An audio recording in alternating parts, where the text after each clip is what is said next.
예, 오늘 말씀은 히브리서 12장 1절부터 13절까지입니다. 히브리서 12장 1절, 성경 신약 페이지 366쪽입니다.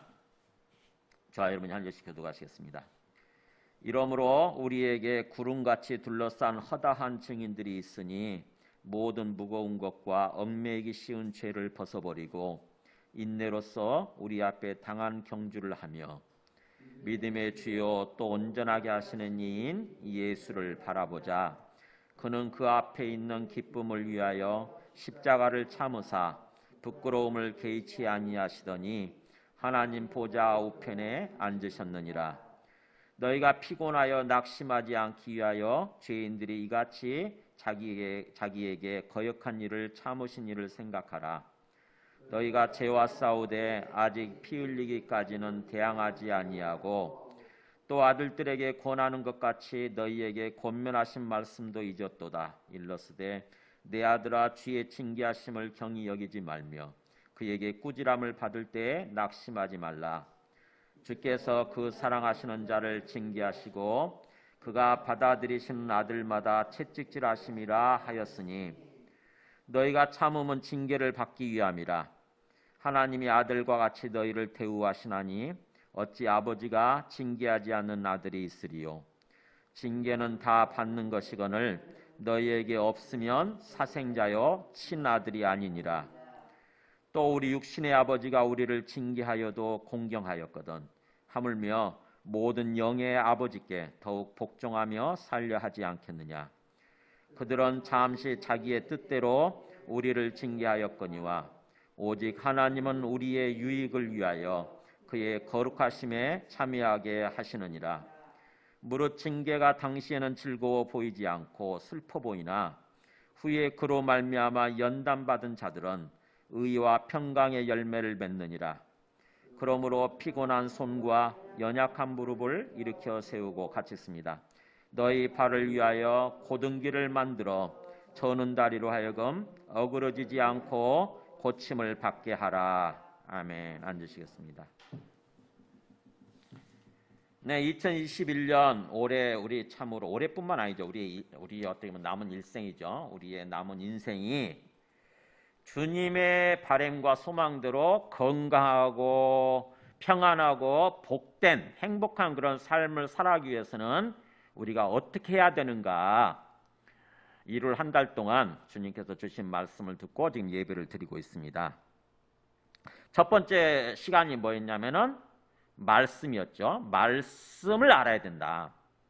말씀을 알지 않으면은 그 믿음도 없거니와 우리가 믿는다고 어떻게 생각하는 것도 사실은 그 진짜 믿음이 아닌 거죠. 사실은 말씀을 모르면 말씀대로 생각하지 않으면 우리의 믿음이 하나님이 원하시는 진정한 믿음이 아니에요. 그래서 진정한 믿음을 갖기 위해서는 말씀에 집중해야 되는 거죠. 말씀을 읽고 또 말씀을 깊이 묵상하고 그렇게 해야 되는 거죠. 그 다음에 두 번째 시간은 뭐였습니까? 말씀을 안 다음에는 기도하는 시간을 가져야 된다고 했죠. 기도는 주님과 교제하면서 주님과 대화하면서 함께 동행하는 그런 시간이라고 그랬죠. 그래서 말씀을 알고 말씀을 토대로 주님 앞에 나와서 진정으로 기도해야 되는 거죠. 기도할 줄 모르면은 아무리 말씀을 또 알아도 진정한 어떤 그런 주님과 동행하는 그런 삶이 안 되는 거죠. 그래서 말씀과 기도. 그 다음에 세 번째 시간이 뭐였냐면은 어려운 상황이 와도 인내해야 된다고 했죠. 인내. 분명히 우리가 올 1년을 지나면서 그리고 또 우리 인생을 살아가면서 어려운 상황이 온다고 하는 것입니다. 그 어려운 상황이 왔을 때 주님 앞을 떠나버리면 안 되는 거죠. 주님 앞에서 인내, 오래 머물러야 된다고 하는 것입니다. 인내는 오래 머무는 거예요. 오랫동안. 그 다음에 세 번째 시간은 뭐였냐면은 또 사랑이라고 했죠. 사랑. 하나님 사랑, 이웃 사랑. 하나님이 궁극적으로 우리에게 또 원하시는 삶이 사랑이 충만한 그런 삶을 살아가기를 원하시는 거죠. 진정으로 하나님 사랑하고 이웃을 사랑하고. 그 다음에 네 번째 시간이 악한 세상에서 불평하고 시기하고 분노하지 말고 오직 하나님을 기뻐하는 삶을 살아야 된다고 그랬죠. 분명히 어려운 상황이 오고 어려운 사람들 만나요. 악한 사람들 정말 악한 사람들 만나요. 저 사람은 어쩌면 저렇게 악할까? 어쩌면 저렇게 양심이 죽어 있고 어쩌면 그렇게 저렇게 뭔가 생각이나 행동하는 게 이렇게 악할까? 이런 사람들이 있습니다. 정말 이해가 안 되는 사람들이 있거든요. 근데 그런 악한 세상이 왔을 때, 악한 세상 환경을 만났을 때, 또 악한 사람을 만났을 때 우리가 자칫하게 되면 우리도 또 거기에 휩쓸려 가는 거죠. 그 사람들 때문에 막 화가 나니까, 자연스럽게 화가 나니까 불평하고 원망하고 분노하고 그러기 쉽습니다. 그렇게 되면 우리도 또 악을 저지르게 되는 거고, 그러면 우리 삶이 또 죄와 사망의 삶으로 떨어지게 되는 거죠. 그래서 그 악한 세상에서도, 악한 환경에서도 하나님을 기뻐하는 삶을 사는 것. 그 다음에 다섯 번째 시간은, 여섯 번째 시간, 이제 오늘 마지막 여섯째 시간이죠. 어떻게 보면은 예수님을 바라보는 거예요. 주 예수를 바라보자. 이 바라보자라고 하는 것은 주 예수께 시선을 고정하고 사는 거예요. 특별히 우리가 어떤 그 주님의 징계를 받아서 뭔가 어떤 고난을 겪고 있을 때, 어려운 시간을 맞이했을 때, 참 거기에 담겨 있는 주님의 사랑을 깨닫고 오히려 주님께 감사하면서 주님을 기뻐하면서 주님께 시선을 고정하고 끝까지 마라톤을 해야 된다고 하는 것입니다. 오늘 말씀 보면은 우리 신앙생활이 마라톤이라고 이렇게 나오거든요. 마라톤, 달리기 하는 거다. 달리기, 경주하는 거다. 그래서 주님께 시선을 고정하고 특별히 또 주님의 어떤 징계에 대해서도 우리가 불평하고 원망하는 것이 아니라 오히려 우리가 잘 되라고 우리의 유익을 위해서 어떤 징계하시는 것, 회초리를 드신 것으로 알고 오히려 감사하면서 기뻐하면서 이렇게 살아야 되는, 끝까지 믿음의 경주를 해야 되는 거죠. 자, 오늘 말씀을 본격적으로 본문을 말씀 나누기 전에 오늘 말씀과 관련된 우리 어떤 재미있는 동영상을 하나 보여드리겠습니다. 우리 국악의 신동이라고 김태현이라고 혹시 어떤 텔레비전에서 보셨는지 모르겠어요. 국악의 신동 김태현 9살짜리입니다. 우리 나이로 만 9살. 근데 9살짜리인데 너무너무 탁월한 아이예요. 정말 국악을 잘하고 또 노래도 잘하고. 근데 더욱더 중요한 것은 이 아이의 정신연령이, 정신적인 성숙도가 절대로 9살 같지 않냐고 오히려 90살 먹은 어떤 그런 사람 같은 거죠. 굉장히. 한번 이 아이를 좀 네, 혹시 이제 그 유튜브에 들어가 있으니까 유튜브 한번 그 김태현이라는 아이 찾아가지고 그 어떤 국악하는 거 한번 보시기 바랍니다. 탁월한데, 정말 실력이 탁월한데 더욱더 참 얘의 어떤 그 마음 씀씀이, 이 정신 연령이요. 뭐 이런 애가 다 있나 싶어요. 이게 9살짜리 맞나 진짜? 어른보다 훨씬 나아요. 그 스님으로부터 계속 뭔가 칭찬 제대로 안 듣고 꾸중을 많이 들었대잖아요. 그런데 뭐라고 그럽니까? 그 스님이 날 잘되라고 해주신 거 안다고. 그렇기 때문에 절대로 나는 스님 떠나지 않겠다고 이렇게 얘기를 하잖아요. 제가 볼 때는 이 아이는요 아마 세계적인 인물이 될 거예요. 아마 앞으로 세계적인 인물이 분명히 잘 될 텐데 이 아이처럼 오늘 말씀 한번 보시기 바랍니다. 오늘 말씀 보면은 우리가 예수님을 믿고 이 땅에서 신앙생활을 한다고 하는 것은 어떤 거냐? 1절에 보면 이렇게 나오죠. 이러므로 이렇게 나오잖아요. 이러므로란 말은 앞에 있는 내용을 받겠죠. 즉 11장에 나오는 믿음의 인물들을 얘기하는 거예요. 11장에 믿음의 인물들이 많이 나오잖아요. 수없이 많이 나오죠. 그러니까 믿음을 가지고, 살아계신 하나님에 대한 진정한 믿음을 가지고 끝까지 믿음의 경주를 완주한 사람들이에요. 그 사람들을 놓고 이렇게 얘기하면서, 그러니까 히브리서는 그렇게 돼 있거든요. 10장까지 복음이 뭔지, 예수님이 누구시고 예수님을 믿는다는 게 뭔지, 예수님을 믿고 구원받는다는 게 뭔지를 얘기하는 게 10장까지고요. 그리고 나서 그렇다고 한다면 우리도 이제 정말로 진정으로 믿고 진정으로 구원받아서 진정으로 이 땅에서 신앙생활을 제대로 해야 되는데 그게 이제 11장부터 시작이 되는 거죠. 그러면서 믿음의 사람들 쭉 거론을 합니다.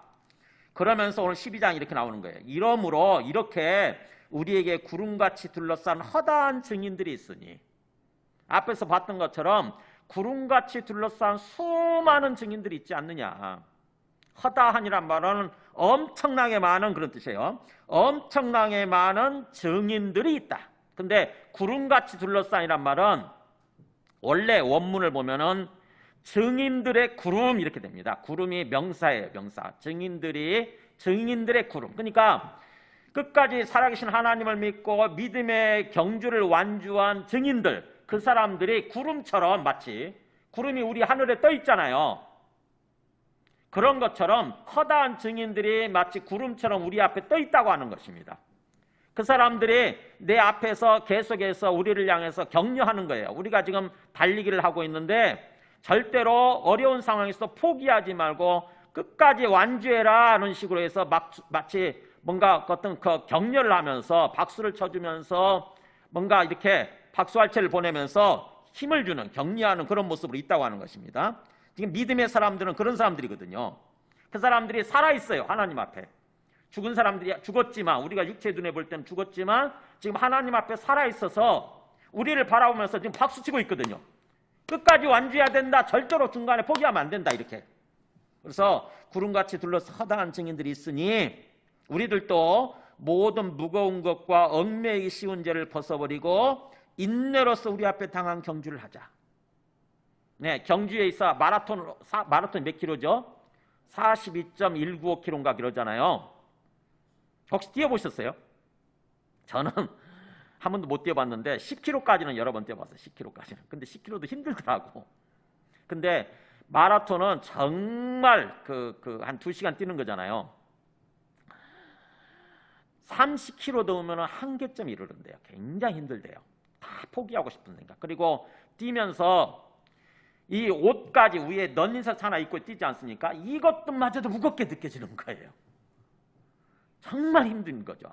모든 옷까지 무겁게 느껴지는 거죠. 그래서 마라톤 하는 데 있어서 가장 중요한 건 뭐냐면 가볍게 만드는 거예요. 몸을 가볍게 만드는 거. 모든 무겁게 만드는 걸 다 없애버리는 거죠. 그 얘기예요. 그래서 모든 무거운 것, 우리 마음을 무겁게 만드는 거죠. 우리의 마음을 무겁게 만드는 모든 것을, 이렇게 죄악된 것들이죠, 일종의. 죄악된 것.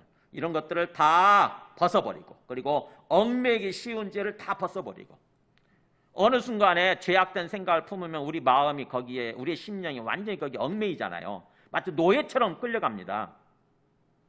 뭔가 이상해요. 우리 심령이 거기에 딱 사로잡혀가지고 노예처럼 질질 끌려서 살아요. 그래가지고는 우리의 시간도 허비하고 우리의 주어진 어떤 에너지도 허비하고 인생을 헛사는 거죠. 그거 모르세요? 찬찬히 우리가 보면은 하루 내내, 어떤 때는 보면은 하루 내내 텔레비전만 보고 있는 사람도 있고, 하루 내내 SNS 몇 시간이고 SNS 핸드폰에 그거 쳐받고 그거 받고 있는 사람도 있고 그러잖아요. 그럼 시간 딱 완전히 버리는 거 아닙니까? 그런 모든 무겁게 만드는 거, 우리를 얽매이게 만드는 어떤 그런 죄악된 모든 것들을 다 옷을 벗어버리듯이 다 벗어버리자. 벗어 던지자 이거예요. 벗어 던지고, 오직 우리가 해야 되는 것은 인내로서 우리 앞에 주어진, 그런 뜻이죠. 우리 앞에 주어진 경주, 달리기를 하자. 끝까지 인내하면서 경주를 하자는 거예요. 지금 우리는 현재 예수님 믿고 구원받아서 이 땅에서 신앙생활을 하는 것은 마라톤 하는 거다. 마라톤. 달리기 하는 거다. 그 다음에는 끝까지 인내해야 된다고 하는 거죠. 만약에 이 마라톤을 뛰는데 중간에 한 30km까지 뛰고 중간에 그만둔다고 생각해 보세요. 42.195km까지 끝까지 뛰지 못하고 중간에 30km쯤에서 너무 힘드니까 그냥 포기해버리면 그 사람한테 상급이 주어집니까? 월교수, 뭔가 잘 승리했다라고 하는 월교수 어떤 월계관이 주어지냐고요. 그렇지 않잖아요. 그죠? 끝까지 뛰어야 되거든요. 마찬가지예요. 우리가 예수님을 믿고 이 땅에서 삶을 살면서 끝까지 믿음의 완주를 해야지. 중간에 포기하게 되면은 주님이 우리에게 주시는 영원한 생명이죠. 영원한 생명, 영원한 천국에 들어가서 영원히 주님과 함께 사는 그 상급이 주어지지가 않는 거죠. 우리가 중간에 포기해버리게 되면. 그래서 그렇게 인내로서 우리 앞에 당한 경주를 하며, 그 다음에 믿음의 주요 또 온전하게 하시는 이인 예수를 바라보자. 이렇게 마라톤을 하면서 우리의 시선이 어디를 향하고 있어야 되느냐? 바로 마라톤 하는 사람들 들어보면 뭐예요? 항상 결승선을 생각하는 거죠. 결승점을 생각하면서 끝까지 그것만 바라보고 뛰는 거예요. 계속. 주변에 아름다운 풍경이 있어도 그거 안 들어옵니다. 오로지 그 마음의 시선이 어디 결승점에 향해 있는 거예요. 그런 것처럼 우리들도 우리의 시선을 어디다 두는 거냐면은 예수님께 두는 거예요. 바로 예수님이 그 믿음의 완주를 하시고 지금 결승선에서 우리를 기다리고 계시는 거거든요. 우리를 지켜보시면서 우리한테 계속 격려의 메시지를 계속 주시면서 포기하지 말라고, 끝까지 뛰라고, 내가 지금 여기 기다리고 있다고, 너희를 끝까지 뛰게 되면 주님이 우리를 품에 안아주시는 거죠.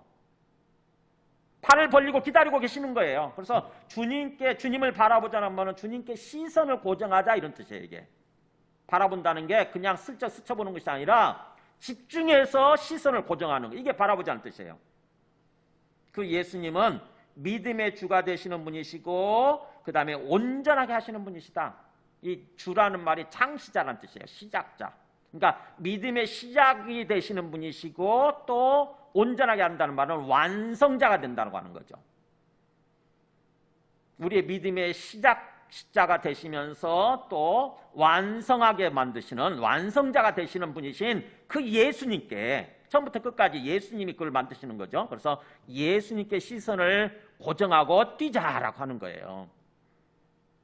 우리의 시선이 다른 곳을 향하게 되면 주님으로부터 어떤 그 시선을 다른 곳으로 이렇게 향하게 되면은 우리가 중간에 포기하게 되는 거죠. 그래서 믿음의 시작자가 되시고 또 완성자가 되시는 이 예수님께 시선을 고정하고 계속 뛰자. 예수님은 이미 그 앞에 있는 기쁨을 위하여 십자가를 참으시고 부끄러움을 개의치 아니하시더니 하나님 보좌 우편에 앉으셨느니라. 지금 앉아 계시느니라. 그러니까 예수님이야말로 그렇게 이미 우리보다 앞장서서 믿음의 마라톤을 뛰신 분이신 거죠. 그래서 끝까지 완주하신 분이세요. 승리하시고. 그게 바로 그 앞에 있는 기쁨을 위하여 끝까지 뛰었더니 하나님의 아들로 하나님 보좌 우편에 앉게 되신 거죠. 하나님을 대신하는 자로 세워지신 거예요. 그래서 그 앞에 있는 바로 그 어떤 부활과 하나님의 아들로 영광의 자리에 세워지는 그 기쁨을 위해서 중간에 어려운 순간들이죠. 십자가를 참으시고 부끄러움, 수치를 개의치 아니하시더니 하나님의 아들이심에도 불구하고 이 땅에 오셔서 온갖 모욕을 당하시고 고난을 당하실 때 부끄러운 거죠. 그게 그잖아요. 사람들이 예수님을 향해서 뭐예요? 뺨도 때리시고 심지어는 침도 뱉고 뺨도 때리고 침도 뱉고 그 다음에 채찍으로 때리고 나중에는 못에 박아서 죽였잖아요. 생각해보세요. 내 자식이, 내가 만든 나의 어떤 자식이 내한테 그렇게 한다고 생각해보세요. 내 뺨을 때리고 내한테 침을 뱉고 채찍으로 때리고 그 다음에 십자가로 뭔가 못을 박아 죽인다? 그걸 어떻게 견딥니까? 근데 예수님은 그걸 끝까지 참아내셨다고 하는 것입니다. 끝까지 그걸 참아내시더니 결국에는 믿음의 완주를 하시고 마라톤을 완주하시고 이제 하나님 보좌 우편에 앉아 계신다고 하는 거예요. 그 앉으셨다는 말이 앉아 계신다라고 하는 완료시돼요. 현재 지금 앉아 계시는 거예요. 하나님 보좌 우편에. 그게 결승점이죠. 결승점에 지금 그렇게 앉아 계시는 거예요. 그러면서 지금 우리를 바라보시면서 우리들을 향해서도 격려하시는 것입니다. 나를 바라봐라 그러면서 끝까지 완주해라 이렇게 말씀하시는 거죠. 우리가 예수님을 믿고 구원을 받아서 산다고 하는 것은 이 땅에서 신앙생활은 달리기예요. 달리기. 갈라디아서 5장 7절 보여주세요. 이 똑같은 단어 얘기 나와요. 보세요. 너희가 다름질을 잘 하더니 누가 너희를 막아 진리를 순종하지 못하게 하더냐. 갈라디아 교회 사람들이 어떻게 했습니까? 마라톤 달리기 하다가 중간에 포기한 거예요. 어떤 유혹을 받아가지고 사람들의 유혹을 받고 그래가지고 중간에 믿음을 포기하고 그냥 그만둔 거예요. 그래서 사도 바울이 이 갈라디아 사람들 향해서 지금 책망하듯이 얘기하는 것입니다. 너희가 평소에 달리기를 잘하더니 그렇게 예수님 믿고 믿음의 경주를 잘하더니 도대체 어떻게 해서 어떤 유혹을 받아서 어떤 시험에 들어서 중간에 그만두게 됐느냐. 우리들도 마찬가지인 거죠. 우리들도 이 참 예수님 믿고 신앙생활을 하면서 달리기를 하면서 중간에 어려운 상황들이 많이 오는 거죠. 중간에 포기하고 싶은, 그만두고 싶은 순간들이 많이 오죠. 근데 달리기를 그렇게 그만두게 되면은 결국에는 우리가 하나님이 주시는 영원한 생명, 이 상급을 받지 못하게 되는 거죠. 그래서 3절에 너희가 피곤하여 낙심하지 않기 위해서 죄인들이 이같이 자기에게 거역한 일을 참으신 일을 생각하라. 너희가 중간에 그런 식으로 어려운 상황이 왔을 때 마음이 피곤해지고 그래서 낙심이 되고 포기하는 거예요. 마음이 낙심이 되고 그러지 않기 위해서는 누구를 생각하는 거냐면 항상 예수님을 생각하는 것입니다. 예수님이야말로 자기에게 거역한 일, 사람들이 자기를 거역하고 피조물들이, 한갖 피조물들이, 자기 손으로 만든 피조물들이 하나님 예수님을 향해서 대적하고 대항하고 반항하고 그런 것을 참으신 거죠. 끝까지 참아내신 것입니다. 성경에 보면은 예수님이 바로 그 모범을 보여주신 거죠. 베드로전서 2장 21절에 보면은 예수님이 이 땅에서 신앙생활 하셨던 모습이 우리의 모범이에요. 우리의 모범. 보세요. 읽어볼까요? 시작. 그리스도도 너희를 위하여 고난을 받으사 너희에게 본을 끼쳐 그 자취를 따라오게 하려 하셨느니라. 네. 바로 예수님이 이 땅에서 오셔서 사람의 몸으로 오셨으니까 고난을 받으신 거죠. 우리가 겪을 수 있는 고난을 다 받으셨어요. 근데 그 고난을 받으실 때 끝까지 참아내셨다고 하는 것입니다. 그것이 바로 우리에게 본 모범이라는 거예요. 모범. 우리들도 그렇게 살도록. 그러니까 예수님을 믿고 삶을 살면서도 계속해서 예수 그리스도의 뒤를 따라가는 것이 아니라 그냥 계속해서 내 육신적인 생각, 내 육신적인 어떤 기분, 그것을 따라서 살면 안 되는 거죠. 예수님의 제자가 된다고 하는 것은 예수님의 뒤를 따라가는 거예요. 예수님 보세요. 이 땅에 오셔서 그는 죄를 범하지 아니하시고 그 입에 거짓도 없으신 거죠. 그러니까 이분은 하나님의 아들로서 자기가 죄를 범한 거 없었어요. 그런데도 불구하고 욕을 당하시되 온갖 모욕을 당하시고 고난을 당하신 거죠. 그럴 때마다 맞대 욕하지 아니하시고 자기가 온갖 어떤 모욕을 당할 때 그 사람 상대방을 향해서 똑같이 또 그 사람한테 뭔가 욕을 하고 어떤 그 사람을 모욕을 하고 그렇게 하지 않으셨다고 하는 것입니다. 고난을 당하시되 위협하지 아니하시고 자기 어떤 생명의 위협을 받고 핍박을 받고 고난을 당하시면서도 또 상대방 그러다 너 죽어 그런 식으로 상대방을 또 위협하지 아니하시고 어떻게 하셨느냐? 오직 공의로 심판하시는 이에게 부탁하셨다. 하나님 아버지시겠죠. 하나님 아버지께서 지금 보고 계시고 그래서 하나님 아버지께서 공의로 정의롭게 나중에 그분이 다 심판하신다고 하는 거죠. 모든 걸 다 보고 다 기록하고 있기 때문에 그것을 따라서 심판하신다고 하는 거죠. 그래서 그냥 하나님 아버지께 넘겨드리신 거예요. 위탁, 부탁 넘겨드리신 거예요. 우리가 그렇게 살아야 된다는 거죠.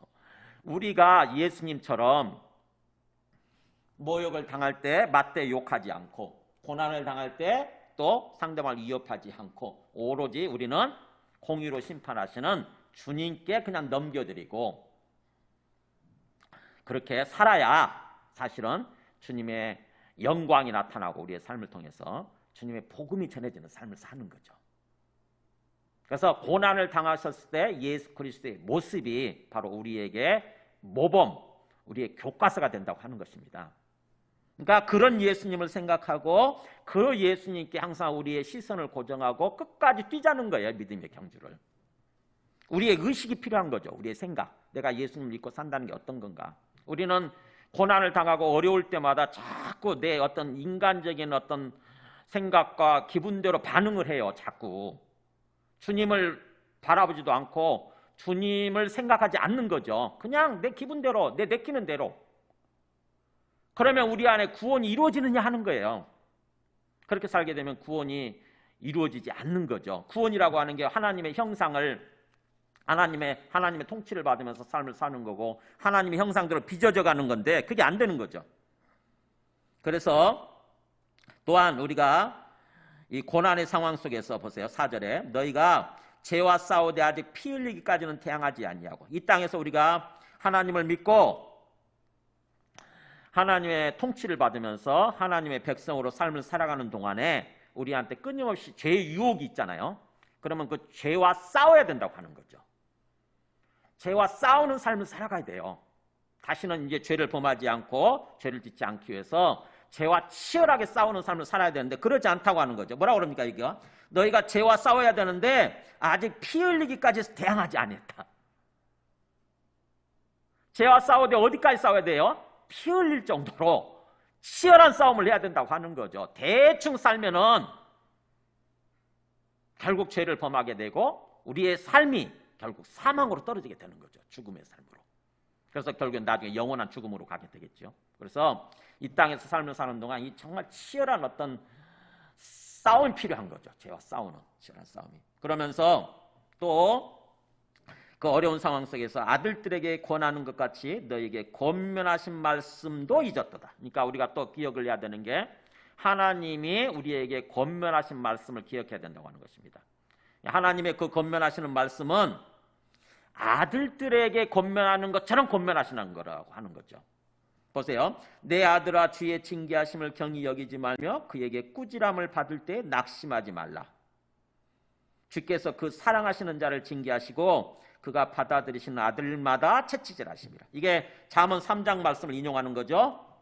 내 아들아 주의 징계하심. 이게 주님의 우리가 지금 당하고 있는 고난이라고 하는 것은 주님의 징계예요. 주님의 징계 회초리입니다. 이게 주님의 회초리. 지금 코로나로 인해서 우리 어려움 겪고 있잖아요. 다 주님의 이 징계예요. 근데 거기에 대해서 주님의 징계가 있을 때 주님의 징계로 인해서 우리가 어려운 어떤 삶을 살아갈 때 고난이 있고 우리가 어떤 힘든 어떤 그런 상황이 왔을 때에 거기에 대해서 경히 여기지 말라는 거예요. 가볍게 여기지 마라. 뭔가 그냥 우연히 일어난 거다 이렇게 생각하지 안 해야 되는 거죠. 뭔가 이 속에 담겨있는 주님의 뜻이 뭔가 주님이 온 세상을 통치하고 이끌어 가시는 주인이시라고 한다면은 지금 우리가 당하고 있는 이 고난, 이 코로나 상황도 주님이 허락하셨기 때문에 일어나는 거 아닙니까? 그잖아요.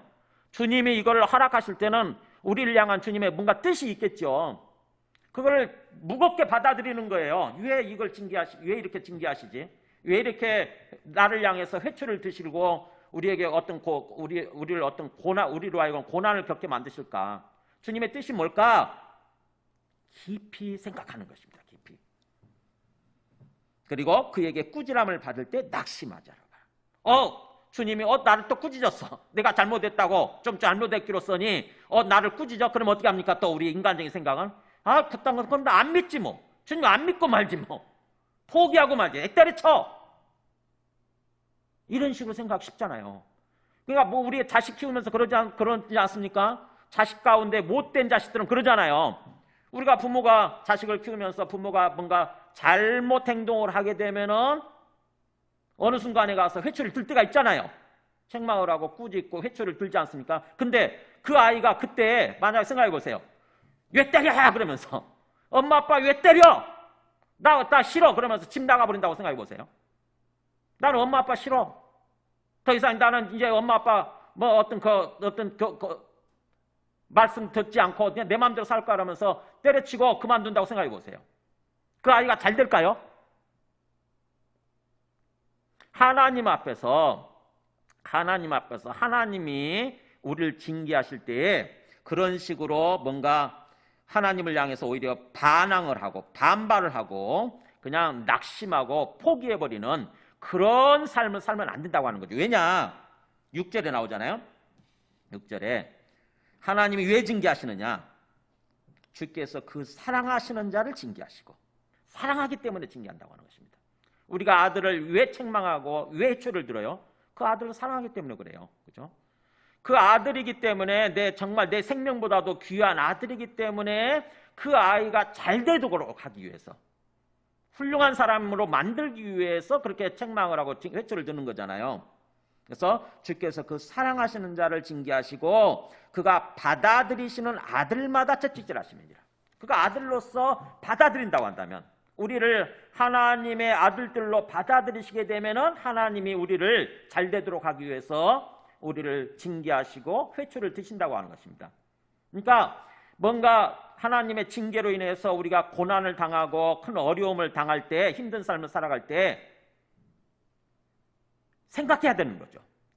하나님이 살아계신다면, 하나님이 나의 주님이시라고 한다면 나로 하여금 꽃길만 걸었게 만들으셔야지. 꽃길만 걷게 만들. 우리는 그런 거 생각하잖아요. 자꾸 그런 식으로 축복하지 않습니까? 꽃길만 걸으세요. 근데 그렇지 않아요. 우리가 죄를 범해도, 우리가 잘못된 삶을 살아도 꽃길을 걷게 됩니까? 그렇게 해야 되는 거예요, 하나님은? 그렇지 않죠. 우리가 잘못된 삶을 살면 그걸 깨닫게 해주셔야 되는 거죠. 그게 사랑이잖아요. 징계도 회초리도 사랑입니다. 그래서 주님께서 그렇게 우리를 사랑하시기 때문에 징계하는 거고, 우리를 아들들로 받아들이시기 때문에, 하나님의 자식들로 받아들이시기 때문에 회초리를 드시는 거다라고 하는 거예요. 그렇기 때문에 너희가 참음은 7절에 참음은 징계를 받기 위함이라. 말이 되게 번역이 조금 애매하게 돼 있어요. 정확히 얘기하면은 너희가 그렇게 징계를 받아들이기 위해서 참으라 이거예요. 하나님의 징계, 하나님의 그 징계 회초리, 하나님의 그 회초리를 받아들이기 위해서는 끝까지 참으라. 하나님이 아들과 같이 너희를 대우하시나니 어찌 아버지가 징계하지 않는 아들이 있으리요. 네. 그렇죠. 아버지가 진정으로 아들을 사랑하신다고 한다면은 아들이 잘못했을 때 징계를 하는 게 당연하다고 하는 거죠. 그런 것처럼 하나님이 우리를 하나님의 아들들로, 하나님의 자식들로 대우하신다고 하는 것입니다.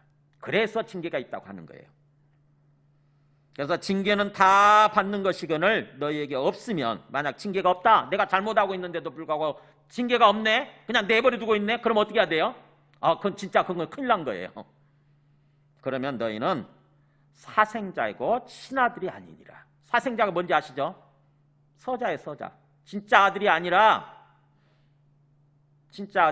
그냥 사생자, 서자일 뿐이다. 근데 징계가 있다고 하는 것은 바로 내가 하나님의 친아들, 하나님의 친자식임을 증명하는 거라고 하는 거죠.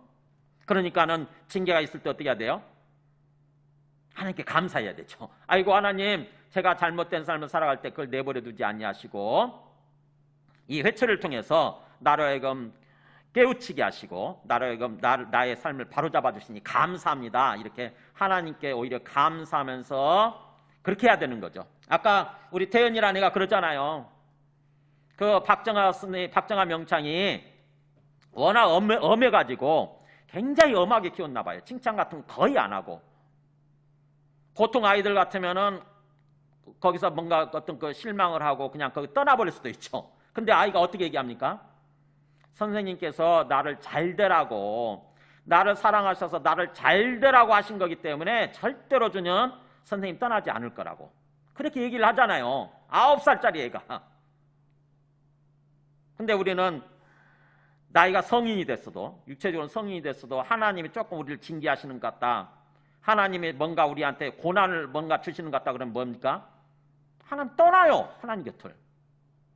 얼마나 유치하고 정신연령이 어리냐고요. 하나님 앞에서 정말 저는 절대로 하나님 곁 떠나지 않을 것입니다. 절대로 저는 주님 앞을 떠나지 않을 거고 주님께 꼭 붙어 있을 것입니다 라고 정말 다짐하고 그렇게 고백을 해야 되는데, 나이는 30살 이상 50, 60, 70이 됐어도 어린아이예요. 어린아이 정신연령이.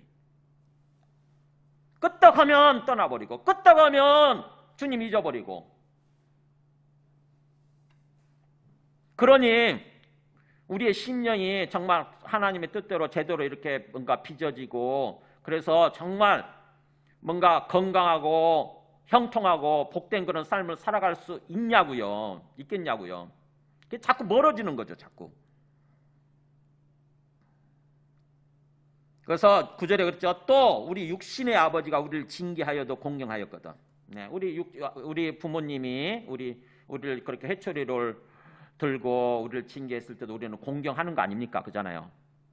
그런 것처럼 하물며 모든 영의 아버지가 되시는 하나님께서, 모든 영, 우리의 영이죠. 우리의 영, 우리의 생명, 우리 생명이 영이잖아요. 우리 속에 있는 영이 생명입니다. 우리 영혼이죠. 영혼. 우리 영의 생명의 아버지가 되시는 그 아버지께서 우리를 징계하셨기로서니, 우리를 사랑하셔서 우리를 징계하셨기로서니 더욱 복종하며 살려 하지 않겠느냐. 당연한 거죠. 정말 살아계시는 주님을 믿고 그 주님의 사랑을 제대로 우리가 깨닫는다고 한다면은 징계하실수록 오히려 주님 감사합니다. 눈물 흘리면서도 그렇잖아요. 우리 종아리 회초리 맞으면서도 그 부모님의 사랑을 아는 사람은 엄마 아빠 감사합니다. 눈물을 닭똥 같은 눈물을 쭉 흘리면서도 감사합니다 그러잖아요. 그러는 것처럼 우리가 하나님의 징계가 있을 때에도 더욱 오히려 복종하면서 하나님께 감사하면서 살아야 되는 거 당연한 거 아니냐라고 하는 거죠. 그러면서 그들은 육신의 아버지들이죠. 그들의 우리 육신의 아버지들은 잠시 자기의 뜻대로 우리를 징계하였거니와 자기의 임의적인 어떤 자기 생각을 따라서 징계했지만 우리의 모든 것을 알고 계시는, 우리가 가야 할 길을 알고 계시고 우리의 모든 것을 알고 계시는 하나님께서는 어떤 것이 우리에게 유익이 되는 것인지 어떤 것이 우리에게 도움이 되는 것인지를 아시기 때문에 우리의 유익을 위해서 징계하셨다고 하는 거죠. 우리의 유익을 위해서. 그리고 그 징계를 통해서 그의 거룩하심에 참여하게 하시느니라. 이 굉장히 중요한 말이에요. 하나님의 징계는, 하나님의 징계의 회초리는 우리의 유익을 주기 위한 거고, 그 다음에 뭐예요? 궁극적으로 그것을 통해서 우리를 어떤 사람으로 만드시는 거냐면은, 만드시고자 하시는 거냐면은 거룩하심에 참여하게 하시는 거예요. 하나님의 거룩하심에 참여하게 하신다. 무슨 말이에요 이게? 하나님은 거룩하신 분이세요. 내가 거룩하니 너희도 거룩할지어다 이렇게 말씀하세요. 그러니까 우리가 하나님을 만나고 하나님과 교제하게 되고 하나님과 동행하는 그런 삶, 참으로 복된 삶을 살아갈 수 있으려면은 우리의 심령이 거룩을 회복해야 돼요. 거룩의 반대는 뭐냐? 세속적인 거예요. 세상적이고 세속적인 거. 이게 거룩의 반대말이에요. 우리가 하나님의 아들들로 구원받았음에도 불구하고 계속 내 생각, 내 마음속에 있는 생각이 계속 세상적이고 계속 뭔가 죄악되고 이런 생각을 하면서 살아가게 되면은 주님과 교제가 안 돼요. 주님을 믿는 삶이 안 돼요. 그래서 주님이 그렇게 얘기하시는 거예요. 내가 거룩하니 너희도 거룩할지어다. 하나님은 철저하게 거룩하시거든요. 정말 거기에 죄 하나 없이 흠 하나 어떤 틈 하나 어떤 잘못된 거 어떤 없이 완전히 빛 가운데 거룩한 빛 가운데 계시는 거룩하신 분이세요. 그래서 그런 우리가 하나님을 만나고 인격적으로 교제가 되고 주님과 함께 이렇게 뭔가 인격적으로 소통이 되고 동행하는 삶을 살기 위해서는, 그래서 우리 심령이 기쁘고 평안한 거죠. 우리 심령이 기쁘고 평안하고 정말 행복한 거예요. 그런 삶을 살아가기 위해서는 우리가 거룩해져야 되는데 하나님은 그렇게 만드시기 위해서 징계를 우리한테 하신다고 하는 것입니다. 징계를 통해서 우리를 거룩하게 빚어가시는 거예요. 우리 심령을. 고난의 시간을 통해서. 그래서 무릇 징계가 당시에는, 징계받을 당시에는 즐거워 보이지 않고 슬퍼 보이지만 누가 징계를 좋아하겠어요? 그잖아요. 그죠? 누가 회초리 맞는 거, 고난 당하는 거, 어려움 당하는 거 누가 좋아하겠어요? 다 정말 꽃길만 걷기를 원하지. 그러나 우리가 뭔가 잘못된 생각, 잘못된 심령, 잘못된 삶을 살고 있을 때는 징계를 받아야 되는 거고 징계가 있게 마련이고, 그래서 그 징계를 받을 당시에는 즐거워 보이지 않고 슬프죠. 슬퍼요. 마음이 힘들죠. 하지만 후에 그로 말미암아 연단받은 자들은 징계라고 하는 것은 연단하는 과정이구나 라고 하는 거죠. 연단이 뭔지 아세요? 연단? 단련시킨다, 연단시킨다. 네, 포항제철에 가면은 용광로가 있어요. 용광로. 그 용광로에다가 막 불순 철이 섞여 있는 원광석이죠. 원철 이런 것들을 그다 용광로에다 넣고 끓이죠. 수천 도로 끓이는 거. 그게 바로 연단이에요. 연단. 재련한다고 그러잖아요. 그렇게 되면 나중에 결과물이 어떤 순철이 나오죠. 그죠? 순도 100%에 가까운 순철이 나오게 돼 있어요. 그러니까 하나님은 우리의 심령을 그렇게 연단시키시는 거죠. 아주 순수한 심령으로, 참으로 의롭고 성결하고 거룩한 심령으로 만들어서 주님과 우리가 마음껏 교제하면서 주님이 우리 삶을 또 축복해 주시는 그런 삶으로 세워주시기 위해서 그렇게 연단시킨다고 하는 것입니다. 그래서 그로 말미암아 그 연단의 과정을 받은 사람들은, 연단 받은 사람들은 결과적으로 의와 평강의 열매를 맺느니라. 바로 우리 심령이 의롭게 되어지고 그 다음에 우리 심령이 평강을 누리면서 삶을 살게 된다고 하는 거죠. 평강이 샬롬이에요. 샬롬이란 말은 지난번에 제가 보여드린 것처럼 그냥 종합적인 단어예요. 건강하고 형통하고 기쁘고 그 다음에 뭔가 행복한 상태, 이게 샬롬이거든요. 그런 삶을 주시기 위해서 지금 우리를 이 징계를 통해서 연단시키고 있다고 하는 것입니다. 그러니까 우리가 뭔가 이게 주님의 징계인 것 같네. 지금 코로나도 마찬가지죠. 주님의 징계인 것 같네. 주님이 뭔가 회초리를 드신 것 같네. 이런 생각을 하게 되면은 거기에 담겨 있는 주님의 뜻, 주님의 사랑을 깨달을 줄 알아야 되는 거죠. 주님이 나를 사랑하셔서 정말 나를 주님의 거룩함으로 이렇게 세워주시고 정말 주님이 주시는 어떤 복되고 행복한 그런 삶을 살아가도록 하기 위해서 나를 지금 다루고 계시는 거구나. 나를 연단시키고 계시는 거구나. 이렇게 생각해야 되는 거죠. 그래서 오히려 주님께 감사하고 기뻐하는, 주님을 기뻐하는 그런 삶을 살아야 된다고 하는 것입니다. 그러면서 이제 우리가 그렇다고 한다면 주님의 어떤 징계가 바로 그런 뜻이라고 한다면 12절 13절은 마지막 권면이에요.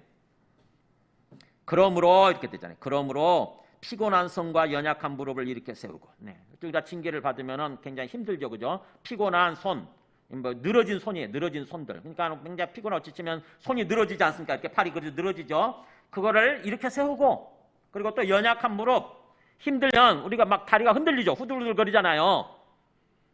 또 연약한 후들후들 거리는 다리를 다시 이렇게 세우고, 그래서 너희 발을 위하여 곧은 길을 만들어라.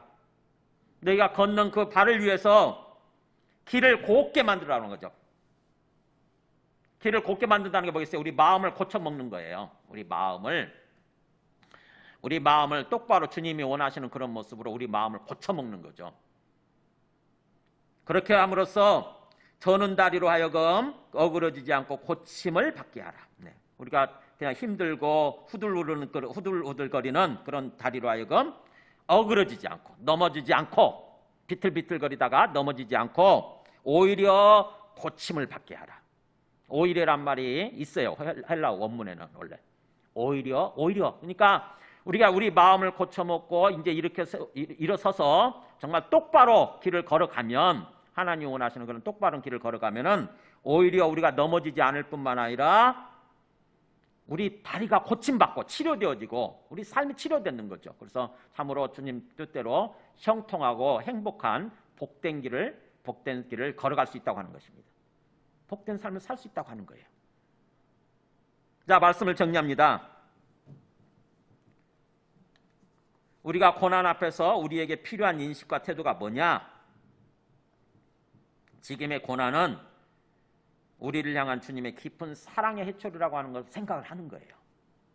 왜 맥없이, 왜 이유 없이 나를 이렇게 고난 어렵게 만드는 거야? 라고 하나님을 향해서 불평하고 원망하고 그냥 나 하나님 안 믿어 하면서 떠나버리는 것이 아니라 우리의 생각을 바꾸는 거예요. 하나님이 나를 사랑하셔서, 나를 아들로 사랑하셔서 나를 바로잡아 주시기 위해서 이렇게 뭔가 회초리를 드신 거구나, 이렇게 생각하는 거죠. 그리고 콧받들이고 낙심해 있지 말고 일어서서 앞을 향해서 똑바로 걷는 것입니다. 우리 마음을 고쳐먹고 앞을 향해서 똑바로 걷는 거예요. 그러면 주님께서 더욱더 우리에게 큰 은혜와 긍휼을 베풀어 주시게 돼 있고, 반드시 언젠가 활짝 웃으면서 우리가 정말 행복해하는 그런 날이 오게 되는 거죠. 우리가 예수님을 믿고 구원받았다고 하는 의미는 뭐라고요? 죽어서 천국 가는 게 전부가 아니라 그건 결과적으로 주어지는 거예요. 우리가 믿음을 따라서 삶을 살았을 때 결과적으로 주어지는 것에 불과하고, 정말 구원의 어떤 초점은 어디에 맞춰져 있냐면은 하나님의 통치를 받으면서 하나님의 백성으로서 삶을 사는 거예요. 하나님의 통치를 받으면서 하나님의 백성으로서 하나님의 아들들로서 삶을 사는 것, 우리의 심령이. 에베소서 2장 보여주실래요? 자, 보세요. 우리가 구원받는다고 하는 것은 에베소서 2장 1절에 보세요. 그는 허물과 죄로 죽었던 너희를 살리셨도다. 자, 우리가 살리셨다는 말은 구원받았다는 얘기죠. 우리가 구원받기 전에 허물과 죄로 죽어 있었다고 하는 것입니다. 우리의 심령이. 그랬는데 그때 우리는 어떤 삶을 살았어요? 이게 읽어볼까요? 그때 너희는 그 가운데서 행하여 이 세상 풍조를 따르고 공중의 권세 잡은 자를 따랐으니 곧 지금 불순종의 아들들 가운데서 역사하는 영이라. 자, 허물과 죄로 말미암아서 우리가 죽었을 때, 구원받지 못했을 때, 오여기 집사님, 네, 여기 보세요. 그때 너희는 그 가운데서 행하여 이 세상 풍조를 따르고, 그러니까 우리가 허물과 죄로 말 영적으로 죽어 있을 때, 구원받지 못했을 때는 어떻게 살아요? 이 세상 흘러가는 대로 사는 거예요. 아무렇게나. 사람도 흘러가는 대로 다 내 욕망과 내 욕심을 따라, 내 생각을 따라, 내 기분을 따라서 내 마음대로 사는 거예요. 그렇게 살았다고 하는 것입니다. 영이 죽어 있으면. 그리고 우리의 영은 어디를 따라가느냐? 우리의 심령은 공중의 권세 잡은 자를 따라갔다. 공중의 권세 잡은 자 누구겠어요? 지금 불순종의 아들들 가운데서 역사하고 있는 영, 사탄이에요. 사탄. 마귀가 사람들 마음속에 역사해서 그 마귀의 통치를 받으면서 산다고 하는 것입니다. 우리가 그렇게 살았다는 거예요. 죽어 있을 때. 근데 그런 우리를 뭐예요? 허물과 죄로 죽었던 우리를 그리스도와 함께 살리셨어요. 예수 그리스도를 받아들였더니, 예수 그리스도를 믿었더니 하나님이 우리의 영을 살려주신 거예요. 새 생명을 주신 거예요. 새 생명. 그래서 살리셨다고 하는 것은 바로 너희는 은혜로 구원을 받은 거다 이거예요. 그러니까 우리가 구원받았다고 하는 것은 뭐예요? 우리의 영이 살아난 것이고, 그 다음에 이제 마귀의 통치를 받지 아니하고 오히려 하나님의 통치를 받으면서 살아갈 수 있는 그 하나님의 백성으로서 되어졌다고 하는 것입니다. 그래서 우리가 예수님 믿고 구원받았으면 이 땅에서의 삶이 어떤 삶을 살아야 되느냐? 하나님의 통치를 받으면서 우리 심령이 하나님의 통치, 말씀과 성령을 통해서 역사하시잖아요. 말씀과 성령을 통해서 하나님의 통치를 받으면서 하나님을 따라서 사는 거예요. 하나님 백성으로, 하나님의 자녀들로. 그게 에베소서 2장 8절 그 다음 말씀 보여줘 보세요. 이 나오잖아요. 너희는 그 은혜에 의하여, 하나님의 은혜죠. 일방적으로 베풀어 주신 이 아들을 보내주신 거, 그 은혜에 의하여 믿음으로 말미암아 구원을 받았다. 우리가 지금 구원받은 상태죠. 그죠? 구원을 받았으니 그 다음에 우리는 그가 만드신 바라 그러면서 얘기 읽어볼까요? 시작. 그리스도 예수 안에서 선한 일을 위하여 지으심을 받았다. 우리가 예수 믿고 구원받았다고 하는 것은 뭐예요? 새로 지어주신 거예요. 우리의 생명을 새로 지어주신 거예요. 새 생명을 받은 거예요. 그걸 거듭났다 이렇게 표현하잖아요. 위로부터 태어났다 이런 뜻이에요. 거듭났다는 말은 하늘로부터 태어났다. 하나님이 주신 생명을 받았다 이거예요. 근데 왜 지음받았어요? 뭘 위해서? 여기 보세요. 뭘 위해서? 그리스도 예수 안에서 선한 일을 위해서. 선한 삶, 일이라고 하는 게 삶이에요. 삶. 선한 삶, 선한 삶이 뭐겠어요? 가다가 거지한테 돈 몇 푼 주면 그게 선한 일이에요? 선한 삶이에요? 성경에서 말씀하는 선한 삶이라고 하는 것은 그런 게 아니고 하나님 뜻대로 사는 삶이에요. 의로운 삶, 거룩한 삶, 하나님의 통치를 받으면서 제대로 삶을 사는 거. 그것을 위해서 하나님이 우리를 구원해 주셨다고 하는 것입니다. 그러면 우리가 예수 믿고 지금 신앙생활을 하면 어디다 초점 맞춰야 돼요? 목표가 뭐예요? 마음의 초점이 어디에 맞춰져 있으세요? 예수 믿고 살면서 그냥 교회만 다니면 되는 거예요? 교회만 어쩌다 한 번씩 예배만 드리면 그게 전부예요? 그게 아니라고요. 매일매일 순간을 항상 하나님의 통치를 받는 삶을 살려고 해야 되는 거예요. 우리 심령이 더 이상 이제 마귀의 통치를 받지 않고 마귀를 따라 살지 아니하고 하나님의 통치를 받는 삶에 초점을 맞추는 거. 그래서 그게 바로 하나님 나라의 삶을 산다고 하는 뜻이 그런 뜻이에요. 우리가 예수 믿고 구원받으면 천국에 들어간다 그러잖아요. 그 천국이 죽어서 가는 곳이 아니라 이 땅에서 하나님의 통치에 들어가는 거. 이 땅에서 하나님의 통치에 들어 하나님 나라의 삶을 사는 거죠. 그런 삶을 우리가 살아야 된다고 하는 것입니다. 그러자면은 하나님의 통치를 온전히 받는 그런 삶을 살기 위해서는 뭘 생각해야 되느냐? 어떻게 해야 되느냐? 바로 오늘 말씀처럼 주님께 시선을 고정하는 거예요. 예수님께 시선을 고정하는 거예요. 예수님이 어디 계시길래요? 베드로전서 3장 12절에 자, 우리 고개를 들어서 읽어볼까요? 자, 같이 읽습니다. 시작. 주의 눈은 의인을 향하시고 그의 귀는 의인의 간구에 기울이시되. 제가 어떤 분한테 그렇게 얘기를 했어요. 기도하실 때 그냥 아무 생각 없이 기도하시더라고. 그 기도는 소용이 없어요. 그렇게 기도하는 게 아니에요. 기도하실 때 어떻게 해야 돼요? 주님이 내 앞에 계신다고 한다면 그 주님을 바라보는 거예요. 주님을 바라보고 주님 그렇게 불러보세요. 그럼 주님을 향해서 대화를 시작하는 거예요. 그리고 주님을 똑바로 쳐다보고 주님께 똑바로 내 얘기를 하는 것입니다. 그게 기도예요. 그러면 그 기도는 응답받습니다. 근데 주님 의식하지도 않고 주님 어디 계신지도 모르는 채 그죠? 뭐 그냥 습관적으로 아무 생각 없이 막 이렇게 기도하는 거 그건 아무 의미가 없어요. 자, 주님이 어떻게 하고 계신다는 거예요? 주님의 눈은 의인을 향하시고 우리를 보고 계신데 의인이 우리 예수 믿는 사람들이에요. 우리를 보고 계시고 그 다음에 그분의 귀는 뭐라고요? 의인의 간구에 기울이고 계신다. 주님이 우리 앞에서 우리를 보고 계시고 우리를 듣고 계신데요. 얼마나 위로가 되고 격려가 되는 말씀입니까? 우리 육체의 눈에는 보이지 않지만 투명 인간처럼 지금 우리 앞에 계시면서 우리를 보고 계시고 우리를 듣고 계신데요. 주님이. 그 주님을 향해서 시선을 고정하고 사는 것이에요. 주님을 바라보자. 주 예수를 바라보자. 스데반이 한번 경험했던 거 한번 볼까요? 스데반이 과연 진짜 주님이 우리 앞에 계시는가? 스데반이 경험했던 거. 사도행전 7장 55절 보세요. 스데반도 우리와 똑같은 인간이었기 때문에 평소에 주님을 그렇게 육체적인 눈으로 보고 그랬던 사람이 아니에요.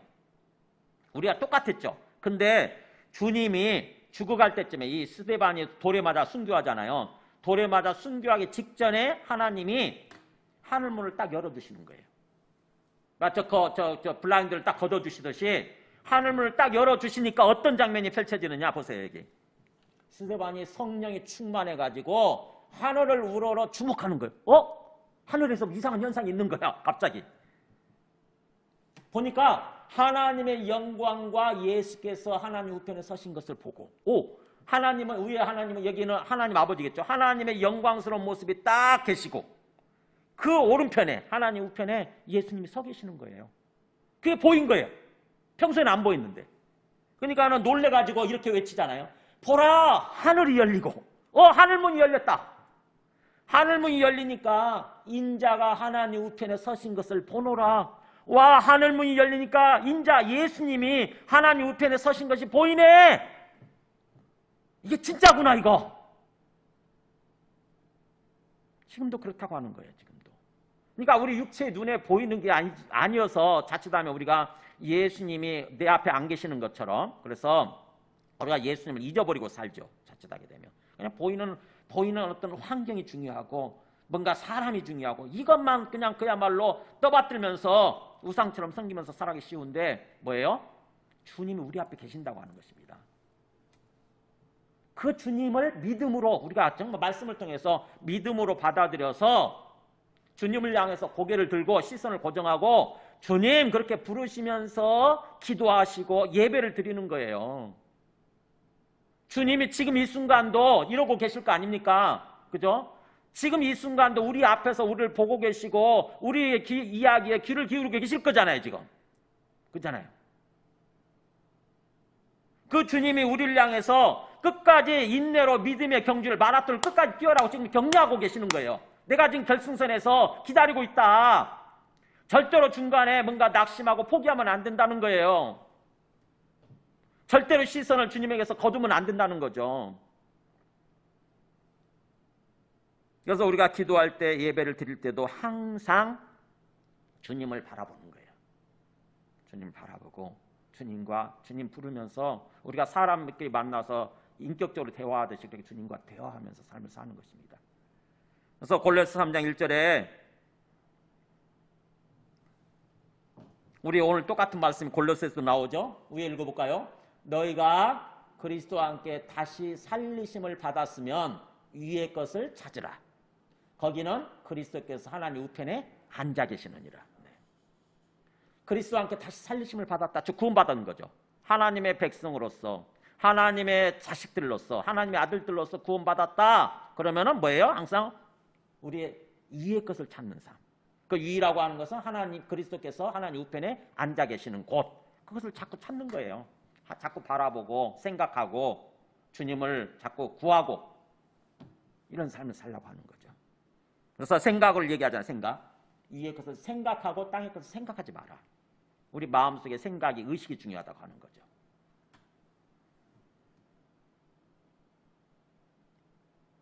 우리가 예수님 믿고 구원받았다고 하는 그 구원받음의 과정을 다시 한번 보여주시기 바랍니다. 항상 성경을 읽으실 때 성경 전체 구조를 알고 읽어야 되는 거죠. 그래야 깨닫습니다. 우리가 지금 영적 출애굽을 해서 즉 죄를 사함받고 의롭게 된 거죠. 하나님의 백성이 되고 하나님의 자녀가 됐어요. 그게 구원의 시작이에요. 성경적으로 얘기하면 하나님의 나라에 들어간 거예요. 이제 하나님 통치에 들어간 거예요. 그래서 하나님의 백성으로서 하나님 나라의 삶이 지금 시작된 거죠. 그러면서 이제 지금 우리의 현재 위치는 이 광야예요. 광야. 이 땅에서 주님과 함께하는 삶을 사는 것, 즉 구원의 삶을 살아야 되는 거죠.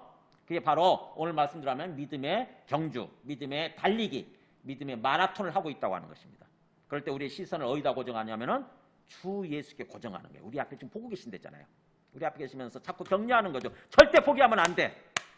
이렇게 끝까지 뛰어야 된다. 끝까지.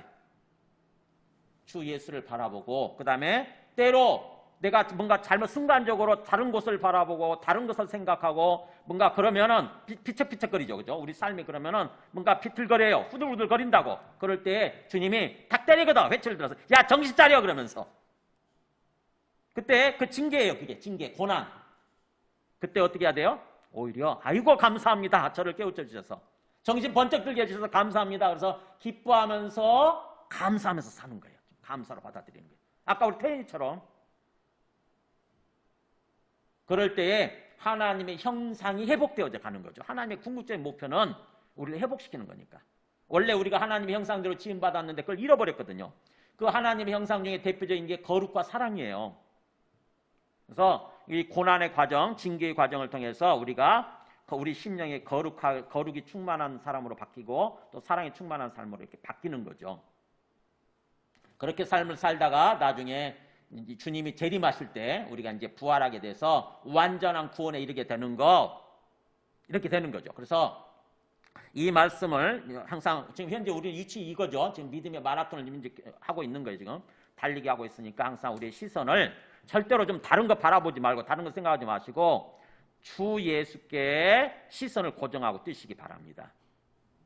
힘들어도 절대 중간에 포기하면 안 되고 우리 계속 힘있게 뛰어야 되는 거죠. 올해 2021년 뿐만 아니라 앞으로 우리의 남은 세월이, 우리의 남은 인생이 참으로 우리를 향한 주님의 바람은 건강하고 평안하고 복된 삶을 살아가는 거예요. 그러자면은 진정으로 항상 오늘 말씀대로 주님께 시선을 고정하고 끝까지 믿음의 달리기를 완주하시려고 하시기 바랍니다. 지금과 같이 어려운 때일수록 절대로 보이는 환경, 다른 것에 한눈 팔지 마세요. 주님 바라보고 주님께 묻고 내 마음대로 결정하지 말고 항상 내 마음대로 결정하고 그렇게 행동하지 말고 그러면 우리가 죄와 사망의 삶으로 또 전락을 해요. 떨어집니다. 우리 삶이 절대로 뭔가 구원이 일어나지 않아요. 우리 가정에 구원이 일어나지 않습니다. 진정으로 끝까지